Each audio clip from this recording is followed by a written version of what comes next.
Saga of a New World, Book 1, Dawn of the New World. Chapter 12, Firefight. They ride a large berth around the warehouse, avoiding line of sight to it as best they can. As soon as they reach the edge of the cloud, the sheriff says, "All right, we leave the horses here." Finn hops out of his saddle and says, "We should leave someone here too. The horses are way more important than the tractor." "Right. Noah, stay with the horses. Astrid, Finn, let's do this." As they step into the cloud, the sheriff whispers, "From here on out, we don't make a sound. Keep your eyes on each other, and whatever happens, we don't split up. Let's go." Astrid feels the same incredible fear flow through her as the dark fog envelops them. Her heart, pounding from the excitement of the upcoming fight, seems to drop into her stomach.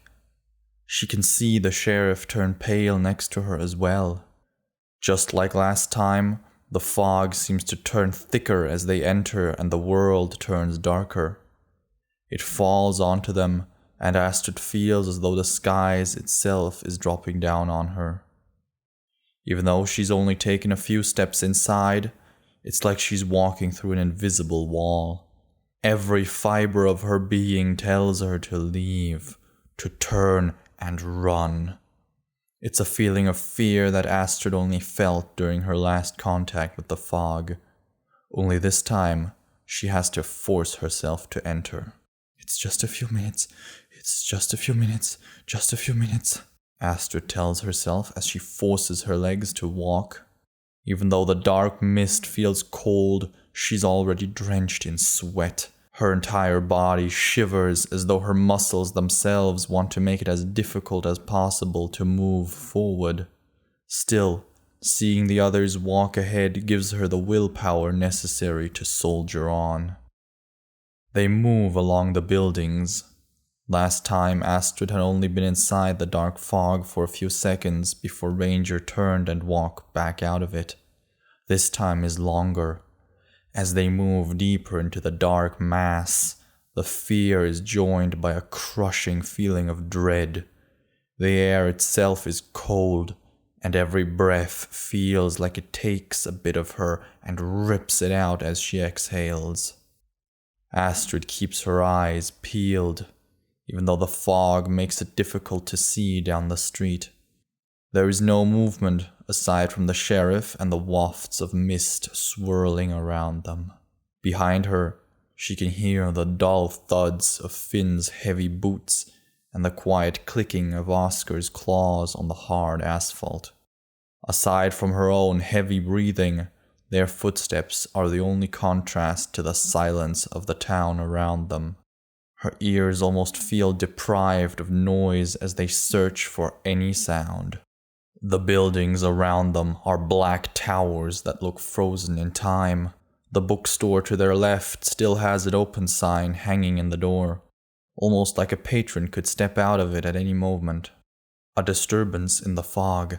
Astrid almost misses the minuscule movement before her eyes snap onto the barely visible humanoid figure moving through the door.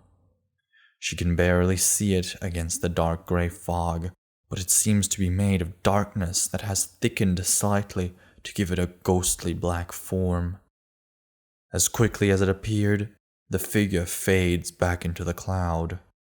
"What was that?" she whispers. It takes all of Astrid's willpower to suppress the urge to just turn and run. Staying focused is incredibly difficult, as her mind does its very best to drown her in that unnatural fear and dread. The sheriff looks at the place where the figure had appeared and whispers, "Keep going." With wide eyes, Astrid tears her gaze away from where the figure just disappeared. They continue until the sheriff's hand suddenly snaps up.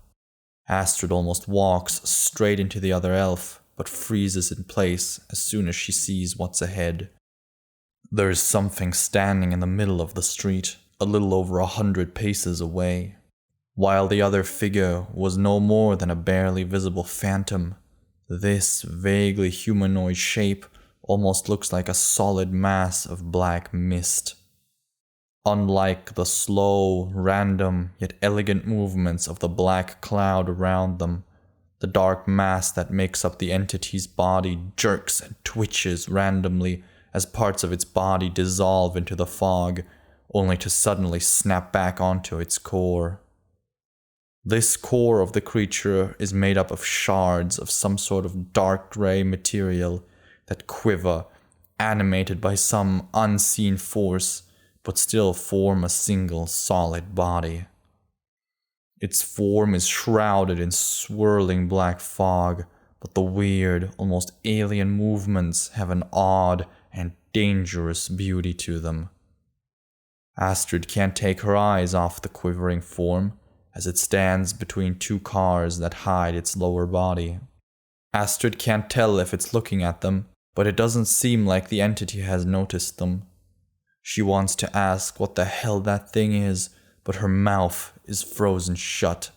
"We need to turn around," is the only thought that enters her mind. The sheriff takes a quivering breath and pulls them around a corner. Astrid's eyes remain fixed on the creature until it disappears behind a wall. As soon as the entity is out of sight, Astrid whispers, "What the hell was that?" The sheriff snaps, "How should we know? Be quiet!" Their march through the cloud feels like it takes half an eternity, but the fog finally begins to thin as they sneak between industrial buildings. Stepping out of it is like stepping out of a dungeon. The air instantly feels a dozen degrees warmer, and the sun makes everything glow. After the bleak and lifeless darkness of the fog, the world looks more vibrant and alive than ever. The crushing dread disappears, leaving Astrid feeling lighter than ever before.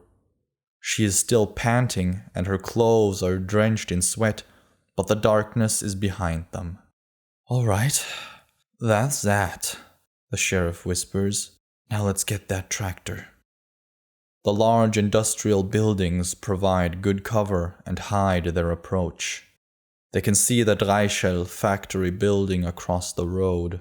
The main entrance consists of a large glass facade that provides them with excellent vision of the lobby within. Without any electric lights, half of the large room is illuminated by the sun, while the rest lies in ominous twilight. There's not a single soul in sight, and the doors themselves are closed, but a smashed glass panel shows how the thieves got inside. The glass shards have been cleaned up, though. As soon as the sheriff gives the order, they sprint across the street. Finn keeps his rifle trained at the second-floor windows, while Astrid and the sheriff make sure no one appears in the lobby. They slow down right before entering the hole. There is something unsettling about the quiet inside that reminds her of the ominous silence of the fog. They know that the thieves are somewhere in here, but not where. Astrid slows down her fast and shallow breaths, completely filling her lungs before exhaling. "Stay calm." The sheriff leads the group along the wall. They are about to head upstairs as they hear a loud clatter from a nearby door and muffled voices. A smile creeps across the sheriff's face. They sneak to the door. The sheriff takes position next to it, her gun at the ready. More or less recognizing what she wants to do, Astrid takes position on the other side, while Finn stands broad-legged in front of the door. The sheriff reaches for the handle, and Astrid cocks the hammer of her revolver with a quiet click. As the elf's hand is about to reach the door handle, they hear footsteps inside. A muffled voice says something incomprehensible, and a moment later, the handle is pulled down. Finn tenses, his finger ready to pull the trigger of his shotgun barrel. Astrid is ready to burst into the room, guns blazing. Her heart is pounding, and her focus on nothing but the gun and the door.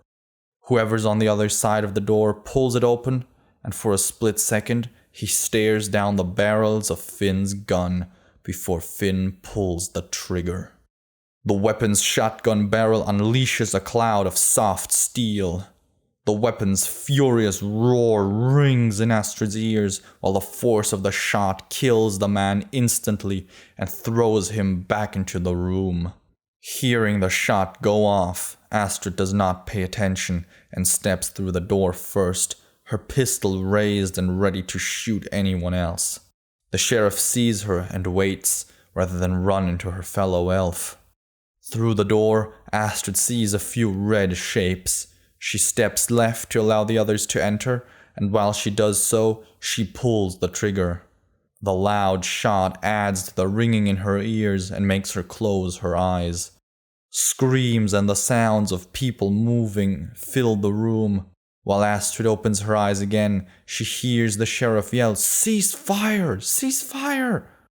Astrid realizes that there are more than 4 people in the room. It's almost a dozen, and none of them are armed. Her eyes fix on the man she just shot. She aimed at his chest, but pulled the gun down while firing. The close range did not allow her to miss, and now a red stain is expanding away from his stomach.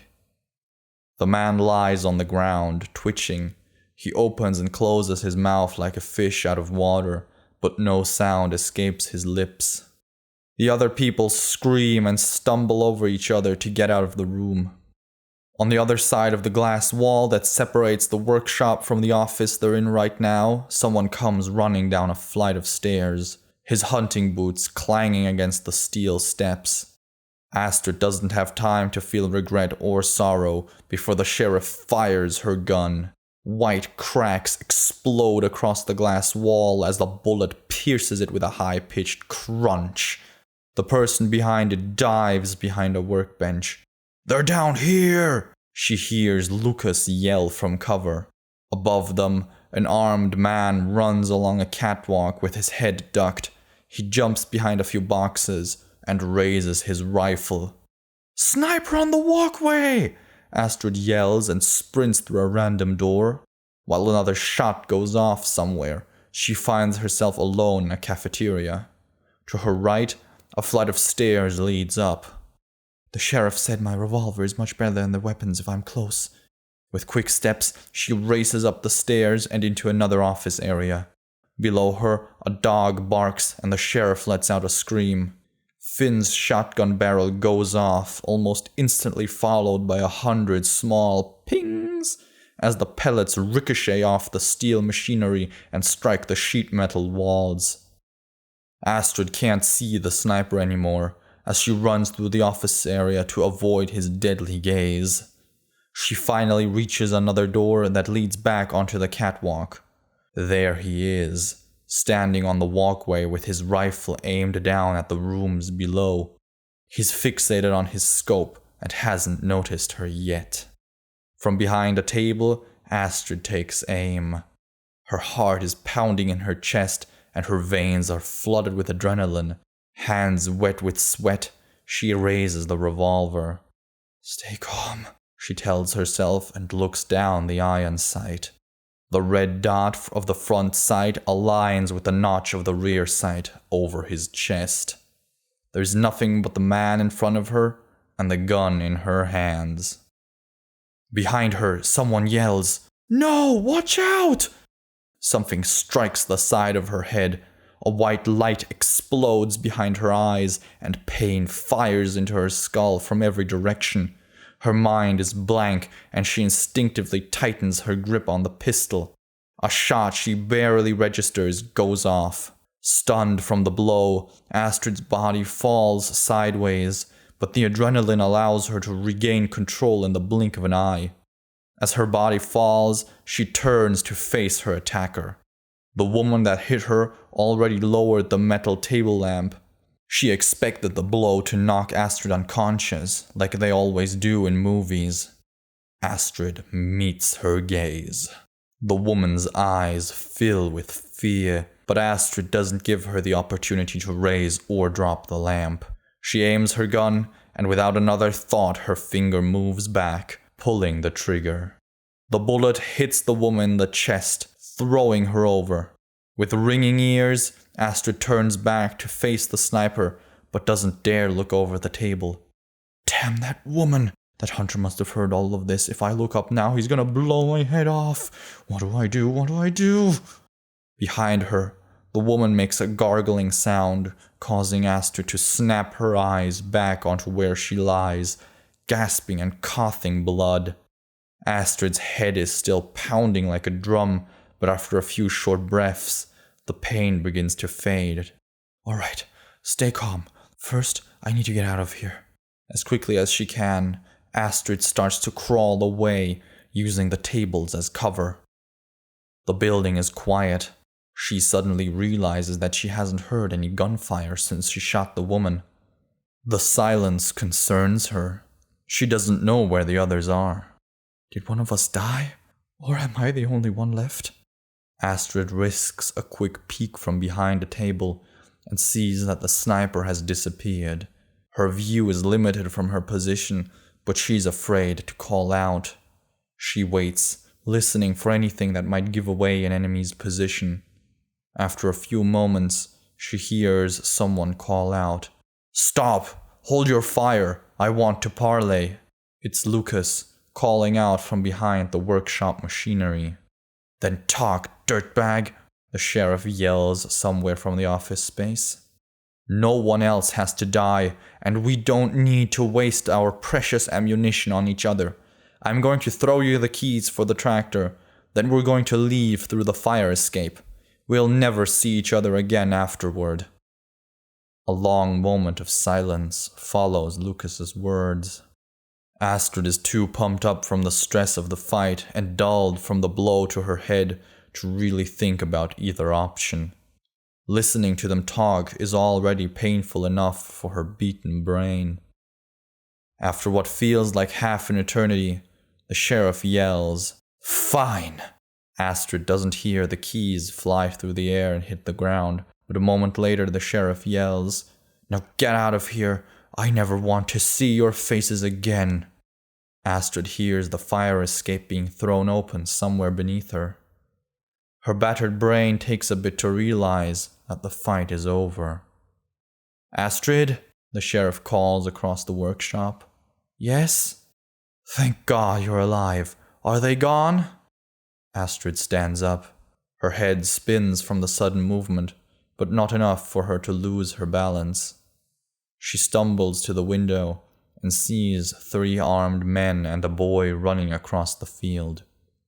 She almost considers taking aim, but aside from the fact that she wouldn't hit anyway, she feels tired, both physically and mentally. 3 men and a boy running away, she yells over her shoulder. The sheriff replies, "Good, let's get out of here." Astrid turns away. She drags her feet towards the stairs. On her way, she glances at the woman that saved the thief. She's no longer moving, and a red spot stains the carpet beneath her. Astrid doesn't have the strength to wonder why she died to save that man, and stumbles down the stairs to the others. "Are you all right? Did you get hit?" the sheriff asks as soon as she sees Astrid. Astrid shakes her head. "No, I just got hit on the head with that table lamp. Let's just get out of here." Her eyes flick to the place where the man she shot dropped. A trail of blood leads away from the spot. She looks at the sheriff and suddenly notices that someone's missing. "Where's Finn?" The sheriff looks a bit taken aback, then yells, "Finn, are you there?" "Right here," he says from behind them. Astrid's heart skips a beat. For a moment, she thought that he'd been killed. Finn takes care to avoid the blood on the floor, while Oscar just trots through the red puddle. The sheriff scowls, obviously just as relieved that he's alive. "All right, let's go."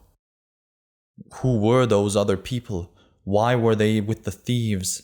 Finn asks the others while they go get the tractor. The sheriff replies, "Maybe they picked them up along the way. Maybe they found them here. Who cares?" They leave the dark building and step into the sunlight.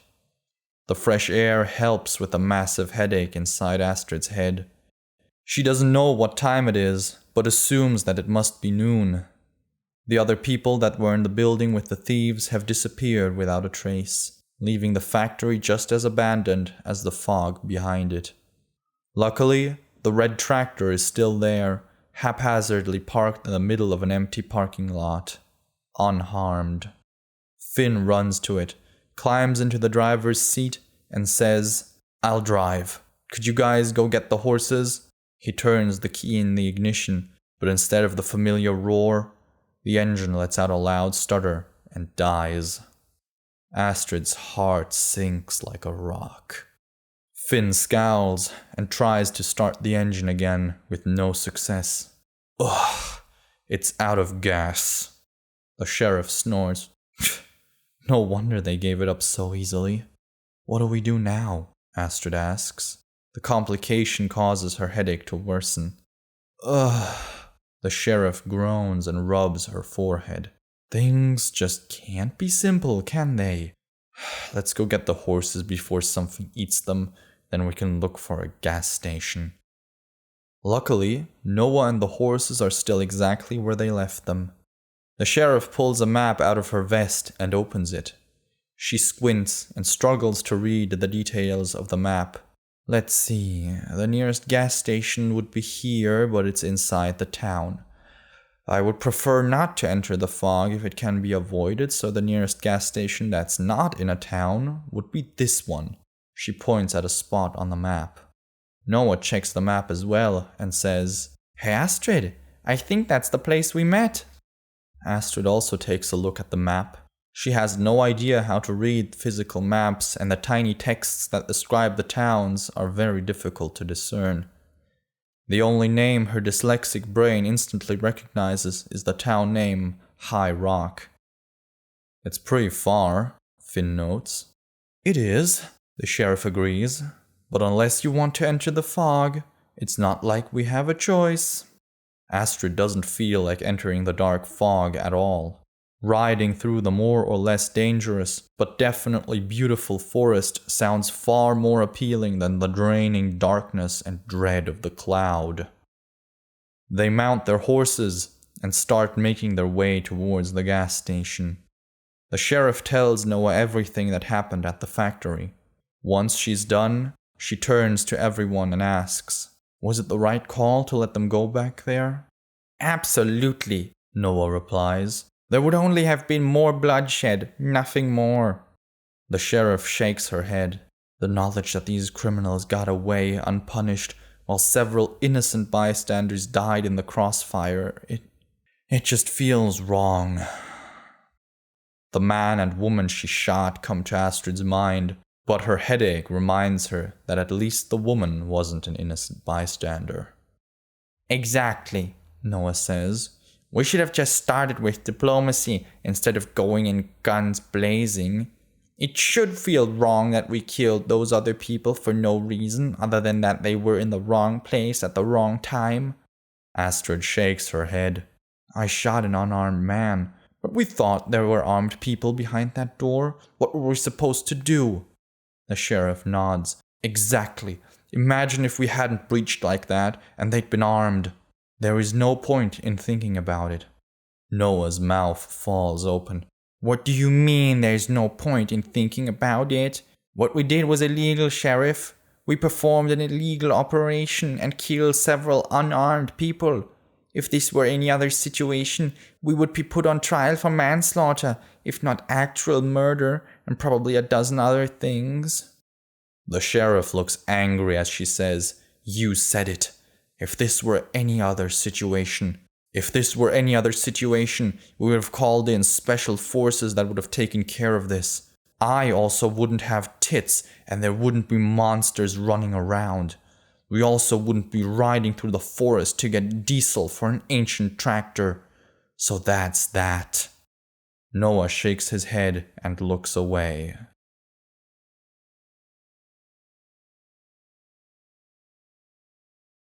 Thank you for listening to this Ember and Sparks production. Click the box on the left to listen to the next chapter or the box on the right to see an overview of all chapters available for this story. Check out the links in the description to listen to this audiobook without interruption. And before you go, don't forget to subscribe and hit the bell icon to never miss a new story. See you soon.